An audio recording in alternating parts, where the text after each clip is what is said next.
Ya, Assalamualaikum warahmatullahi wabarakatuh. Em, oke, ini saya share screen dulu ya. Jadi kali ini kita akan masuk eh, ke dalam sesi ketiga ya teman-teman, karena kemarin ada beberapa hal yang belum saya jelaskan. Nah, saya akan eh, menjelaskan mengenai bab 2 terlebih dahulu, mengenai berpikir perubahan. Nah, jadi di sini kita akan membahas tentang mindset dan kenapa sih mindset itu begitu penting gitu ya. Nah, karena yang pertama itu mindset akan mempengaruhi tindakan dan juga keputusan dan mempengaruhi bagaimana sih cara kita untuk mengatasi rintangan, juga bagaimana cara meningkatkan kesejahteraan mental, mendorong pertumbuhan dan juga pembelajaran, mempengaruhi hubungan baik dengan diri sendiri maupun dengan lingkungan. Lalu dapat memotivasi diri sendiri dan juga ternyata mindset ini akan berpengaruh terhadap kesehatan fisik ya. Jadi memang ada beberapa ahli yang berbicara bahwa ya penyakit itu datangnya dari mental biasanya gitu kan, dari bagaimana cara kita berpikir gitu. Walaupun hal yang dirasakan itu bukan terkait kepada mental, namun terkait kepada fisik. Tapi ternyata sumber utamanya itu dari mindset gitu. Nah, coba kita di sini eh, breakdown lagi ya, teman-teman. Coba kalian bayangkan ketika kalian akan menghadapi atau akan melewati sebuah jembatan gantung gitu ya. Nah, untuk sebagian orang melewati jembatan tersebut itu mungkin menjadi sebuah ketakutan, terlebih lagi ketika jembatan tersebut bergoyang. Mereka akan merasakan, aduh, saya takut untuk melewatinya, takut jatuh, takut ketinggian, takut tiba-tiba putus, takut hilang keseimbangan, gitu kan, dan lain sebagainya. Tapi mungkin untuk sebagian orang yang memang dia itu menyukai akan adanya tantangan, dan ketika mereka itu berpikir bahwa mindsetnya diubah, jadi si jembatan goyang tersebut justru adalah sebagai sesuatu yang fun bagi dia gitu. Oh, ini menantang sekali. Oh, ini malah menyenangkan gitu ya. Seperti wahana di Dufan misalkan. Pasti dia justru akan dengan senang hati melewati si jembatan tersebut. Nah, itulah perbedaan mindset pandangan seseorang atau cara pandang seseorang terhadap sesuatu ya. Nah, jadi di sini eh, terlebih untuk teman-teman yang mau berwirausaha, kita pasti perlu merubah mindsetnya. Nah, apa sih itu perubahan mindset? Perubahan mindset itu memang perlu didahului oleh kesadaran diri yang pertama. Jadi untuk dapat kita merubah mindset, kita sadari dulu apa sih yang kita miliki saat ini. Apa sih yang saya rasakan saat ini? Bagaimana cara saya memandang sesuatu dan bagaimana cara saya mempunyai pola pikir dan sikap yang akhirnya mungkin membatasi dan menghambat kita terhadap perkembangan diri sendiri. Lalu yang kedua, kita perlu mengidentifikasi keyakinan negatif tersebut. Oh, oke, saya sekarang udah sadar bahwa saya memiliki sebuah pola pikir yang negatif yang membatasi tadi. Nah, saya berusaha untuk mencari tahu apa sih hal yang mempengaruhi saya, mempengaruhi tindakan dan keputusan saya yang tadi menghambat saya. Apa yang menyebabkan gitu. Lalu yang ketiga, kita cari tahu asal usulnya dari mana. Oh, ternyata saya itu takut untuk melewati jembatan tadi. Pertama karena ya saya takut jatuh. Karena saya yakin kalau jembatan di Indonesia mungkin safety-nya kurang misalkan. Lalu setelah itu kita cari tahu asal-usulnya. Kenapa kita bisa meyakini hal tersebut? Oh, ternyata saya pernah melihat berita orang jatuh dari jembatan. Oh, ternyata saya takut ketinggian karena memang saya juga keturunan dari orang tua misalkan. Nah, setelah itu, silakan Anda terima realitasnya. Bahwa saya menerima, saya mempunyai kekurangan, saya mempunyai pola pikir yang negatif, dan sekarang saya mau merubah pola pikir tersebut menjadi hal yang positif. Jadi yang terakhir itu adalah bagaimana cara kita mengganti keyakinan-keyakinan negatif tadi menjadi hal yang positif dan akhirnya dapat membuat perubahan pada pola pikir kita dan cara kita bersikap. Nah, eh, untuk hal ini eh, tidak akan saya jelaskan secara rinci untuk bab 2 dan juga bab 3 ini. Nah, ini eh, sebetulnya saya ingin menyampaikan ketika kita ingin membeli sebuah barang, pasti kita tuh kayak ya udah beli aja, takutnya nanti kepikiran, takutnya nanti malah jadi nggak bisa tidur gitu kan. Apalagi nih mungkin eh, kebanyakan kaum wanita ya yang seperti itu gitu, FOMO gitu. Udah beli aja gitu. Nah, teman-teman, di sini saya ingin mengajarkan sebuah kecerdasan yaitu dengan memilah mana sih yang menjadi kebutuhan dan mana yang menjadi keinginan teman-teman ya. Jadi silahkan teman-teman bayangkan apa sih kebutuhan teman-teman dan apa sih keinginan ya. Oke, untuk ilustrasinya ada seseorang yang dia itu mempunyai iPhone 15. Lalu ketika iPhone 16 keluar, dia itu langsung beli lagi gitu. Untuk sebagian orang, hal tersebut bukan merupakan kebutuhan, tapi lebih kepada keinginan. Ah, gue pengen ganti ah sama hal yang lebih update gitu kan. Untuk sebagian orang, hal tersebut berarti merupakan sebuah keinginan. Tapi untuk orang tertentu, hal itu justru menjadi sebuah kebutuhan. Ketika apa? Misalkan ketika kita sebagai product reviewer atau kita sebagai seorang influencer, misalnya David Gadgetin gitu kan, itu justru menjadi kebutuhan dia untuk membeli gadget terbaru gitu.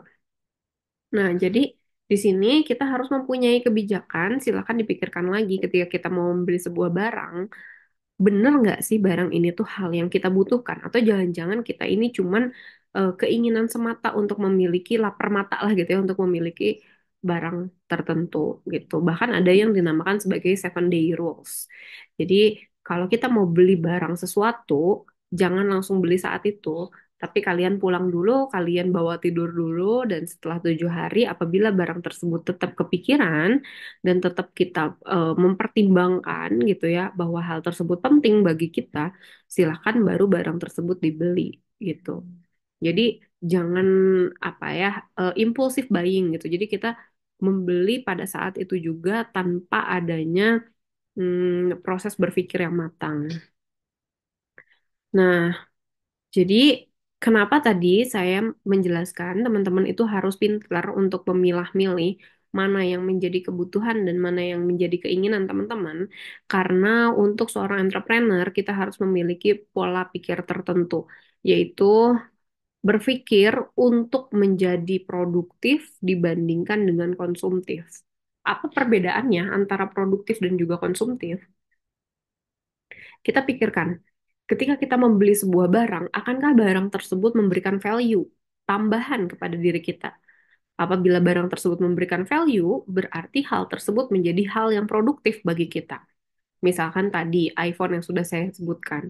Bagi sebagian orang, justru dengan membelinya iPhone 16, mereka itu bisa nge-review produk dan akhirnya banyak yang nonton review produknya gitu. Atau mungkin dia sebagai content creator yang dibandingkan dia membeli kamera, dia lebih apa ya, lebih instan atau lebih simple, dia itu menggunakan handphone iPhone 16 karena kan iPhone 16 itu ada yang kamera buttonnya gitu kan. Oh, berarti hal tersebut bisa menambah value seseorang. Berarti hal tersebut adalah produktif. Tapi ketika hal ini tidak menambahkan value, berarti pembelian tersebut merupakan pembelian yang konsumtif. Nah, apa yang mendasari sebuah barang maupun jasa itu adalah produktif dan juga konsumtif, itu bagaimana barang tersebut menghasilkan resource utilization atau resource disposal.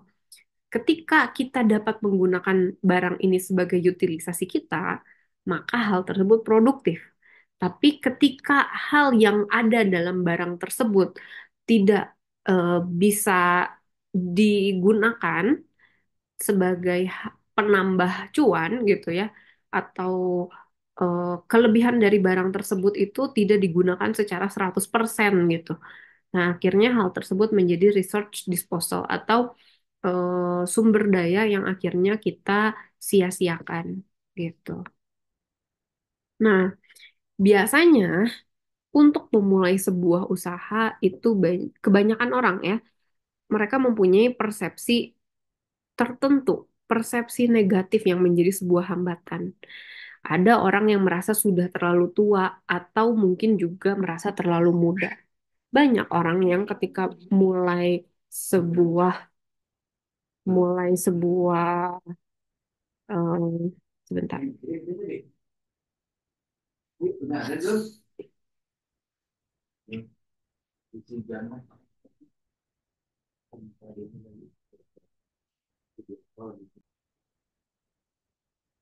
Oke, ada sebagian orang yang merasa ah udahlah saya mah sudah tua, sudah waktunya pensiun gitu kan.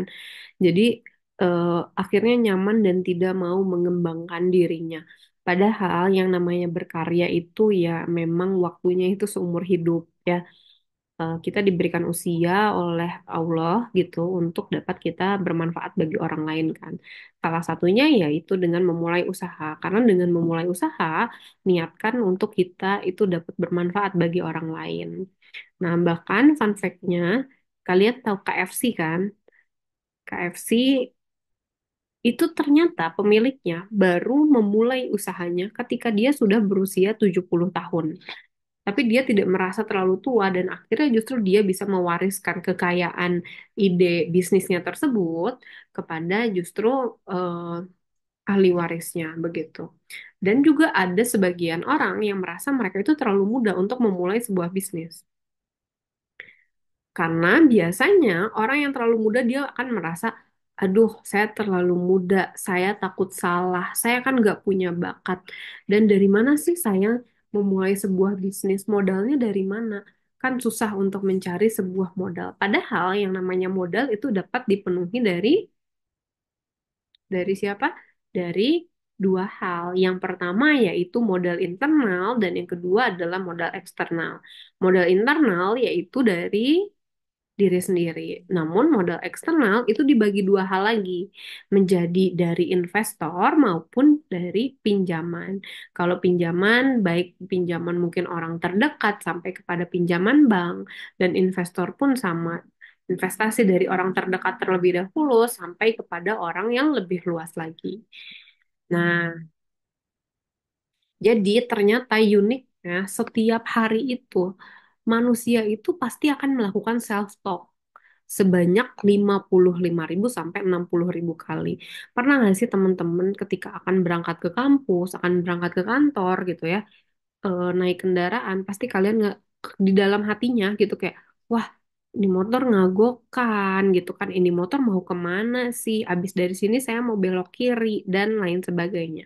Nah, cuman ternyata 77% statement yang diucapkan kepada diri sendiri itu sifatnya negatif dan melemahkan diri kita. Nah, itu sering kali ya ketika kita menghadapi sebuah tantangan, aduh kayaknya gue nggak bisa deh, aduh kayaknya gue kurang capable deh menghadapi sebuah tantangan gitu. Nah, mari kita ubah mindset tersebut karena yang bertanggung jawab atas mindset kita itu sebetulnya hanya diri kita sendiri. Tidak ada orang yang dapat merubah mindset kita. Bahkan ketika orang menyebarkan emosi yang negatif, itu yang mempunyai kuasa untuk memberikan reaksi kepada emosi yang negatif tadi, baik secara negatif maupun positif, yaitu adalah diri kita. Umpamakan ketika ada orang marah-marah ke kita mempunyai kuasa, akankah kita balik marah atau kita lawan dengan kebaikan? Itu yang mempunyai kuasanya adalah diri kita sendiri. Nah, maka dari itu, coba kita sekarang shifting self-talk-nya, sekarang kita berikan afirmasi yang positif kepada diri kita sendiri, bahwa kita akan menjadi seorang yang sukses dan kita tidak ada kata terlambat untuk dapat berubah menjadi orang yang lebih sukses daripada sekarang. Nah, ini adalah hal yang diperlukan oleh seseorang yang akan memulai bisnis, yaitu bukanlah 3 miliar ya, 3M itu bukanlah 3 miliar. Namun yang pertama adalah M-nya itu motivasi. Yang kedua adalah mindset, dan yang ketiga adalah make it or just do it. Jadi percuma ketika kita mempunyai motivasi yang positif, kita mempunyai mindset yang positif, tapi kita tidak berani untuk melakukan perubahan tersebut, maka bisa dibilang semuanya menjadi sia-sia. Jadi 3 miliar ini atau 3M ini perlu kita punyai secara bersamaan. Nah, ini adalah kuadran dari bagaimana kita berubah menjadi hal yang lebih positif menurut Robert Kiyosaki dan juga menurut Stephen R. Covey dari sudut pandang eh, kewirausahaan ya. Jadi yang pertama itu dimulai dari sini, employee. Jadi yang pertama, kuadran pertama itu adalah orang-orang yang bekerja, orang yang mempunyai pekerjaan gitu. Lalu kuadran yang kedua, dia akan naik lagi levelnya, itu menjadi orang yang justru bekerja untuk dirinya sendiri atau bisa disebut sebagai self-employed. Jadi Anda memiliki pekerjaan itu dan Anda sendiri yang mengerjakannya. Lalu yang ketiga adalah business owner. Business owner di sini kita sudah bekerja tadi kan untuk diri sendiri, maka kita akan membangun sebuah sistem dan akhirnya oranglah yang bekerja untuk kita. Lalu kuadran yang terakhir yaitu adalah investor. Kalau investor itu biasanya sudah tidak terlibat ke dalam sebuah sistem, dalam sebuah bisnis, tapi mereka itu hanya sebagai pemodal saja dan nanti akan mendapatkan dividen dan juga sistem bagi hasil dari hasil si usaha tersebut. Nah, untuk sesi kali ini eh, saya cukupkan dulu sampai di sini. Jadi ketika Anda menginginkan perubahan kecil dalam hidup, silakan ubahlah perilaku Anda. Tetapi apabila Anda menginginkan perubahan yang besar dan mendasar, yang diubah itu bukanlah perilaku namun pola pikir Anda. Jadi mulai sekarang, marilah kita merubah pola pikir kita masing-masing. Oke, cukup sekian untuk bab 2. Selanjutnya saya akan menjelaskan mengenai bab 3. Wassalamualaikum warahmatullahi wabarakatuh.